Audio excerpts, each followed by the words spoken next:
Install brackets at the desired height using the provided hardware. Ensure they are level and securely attached. Install preferred backer board to manufacturer specifications. Place the first board on top of the brackets and draw an outline for the board to be cut and notched.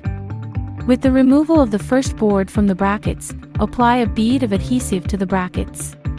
Using the outline previously traced, notch out a 1-inch deep segment of foam from the first board and fit the brackets into the notches.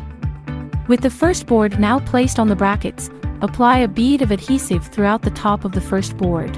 Attach the second board to the first board. Apply a layer of thin set and wrap the exposed sides and brackets with the provided tape. Apply thin set and your choice of finished product.